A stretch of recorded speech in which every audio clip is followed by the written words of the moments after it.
शिवछत्रपती परिसर व्यास भाग 2 इयत्ता 4. नमस्कार, मी तुमचा मित्र ज्ञानेश्वर. आपण बघत आहोत पाठ 13वा, बादशाच्या हातावर तुरी दिल्या. व्हिडिओला सुरू करण्याआधी चॅनलला सबस्क्राईब करा व व्हिडिओला लाईक करा.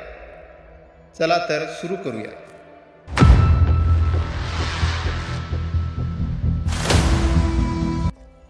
जयसिंगाच्या शब्दावर विश्वास ठेवून शिवराय बादशांच्या भेटीस आग्र्यात जाण्यास निघाले. जाण्यापूर्वी शिवरायांनी स्वराज्याचा कारभार जिजामातेच्या हाती सोपवला आणि त्यांचा आशीर्वाद घेतला. बरोबर आपण आपले पुत्र संभाजीराजे, निवडक सरदार, काही विश्वासू माणसे आणि बराच खजिना घेतला. मजल दरमजल करत ते आग्र्यास पोहोचले. दरबारातील बाणेदारपणा. ठरल्याप्रमाणे शिवराय बादशांच्या दरबारास गेले. छोटे संभाजीराजे सोबत होते. त्या दिवशी औरंगजेब बादशाचा 50वा वाढदिवस होता. बादशाह दरबार संपवून सल्लामसलतीच्या महालात गेला. त्यांच्यासमोर निवडक सरदार मानाप्रमाणे आपापल्या रांगेत उभे होते. बादशाने शिवरायांना मागील रांगेत उभे केले. मराठ्यांना अनेक वेळा पाठ दाखवून पळालेले जसवंत सिंग राठोड शिवरायांच्या पुढील रांगेत होता. शिवरायांना वाटले आपण महाराष्ट्राचे राजे, आपला मान पहिल्या रांगेत राहण्याचा. पण बादशाने आपल्याला मागील रांगेत उभे करावे म्हणजे काय? त्यांचे डोळे रागाने लाल झाले.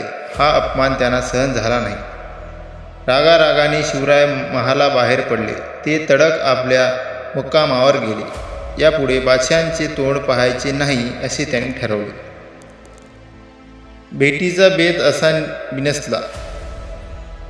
घडलेल्या प्रसंगाची हकीकत सगळीकडे पसरली.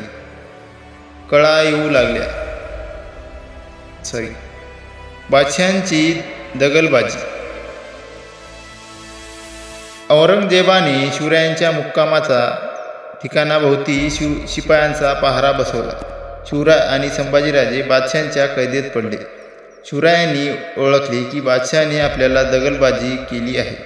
आता तो आपल्या कधीच सोडणार नाही. दिवसामागून दिवस जाऊ लागले. एक दिवस शिवरायांनी बादशाकडे अर्ज केला, मला महाराष्ट्रात जाऊ द्या. पण बादशाने ते ऐकले नाही. त्यांनी खूप खटपट केली पण बादशाने मानले नाही. शिवरायांनी मनाशी निर्धार केला की काही करून बादशांच्या कैदेतून सुटून जायचे. त्याची परवानगी घेऊन शिवरायांनी आपापल्या बरोबर आणलेले माणसाची दक्षिणेत रवानगी केली. बादशाला वाटले, अरे बरे झाले, शिवाजीचे बळ कमी झाले. आता शिवरायांच्या बरोबर संभाजीराजे आणि हिरोजी फर्जद व मदारी मेहतर हे सेवक एवढेच जण राहिले. पुढे एक दिवस शिवरायांनी आजारी पडल्याचे सोंग केले.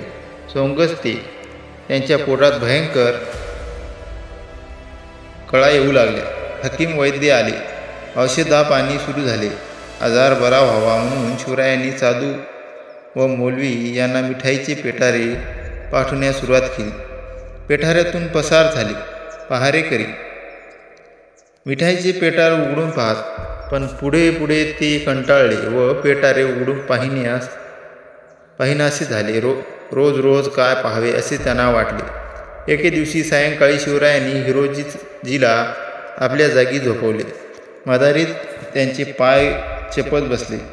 शिवराय व संभाजीराजे एकेका पेटाऱ्यात बसले. पेटारे निघाले. पुढे ठरलेल्या ठिकाणी ते सुखरूप पोहोचले. तेथे शिवरायांचे स्वामी भक्त सेवक घोडे घेऊन तयार होते. इकडे हिरोजी आणि मदारी महाराजांचे औषध आणायला जातो असे सांगून तेथून निसटले. महाराजांना कैदेतून सोडविण्याच्या कामी या दोघांनी जीवावर उदार होऊन मोलाचे योगदान दिले. दुसऱ्या दिवशी ही बातमी बादशाला कळली. आपल्या तावडीतून शिवाजी निसटला. बादशाह रागाने भडकला. त्याचे सारे सरदार हादरले.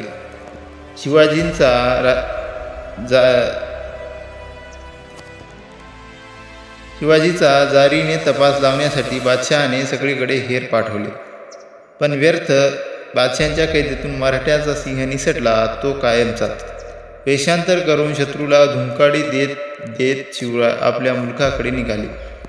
त्यांनी संभाजीला मथुरेत एका सुरक्षित ठिकाणी ठेवले आणि ते पुढे निघाले. शिवराय राजगडास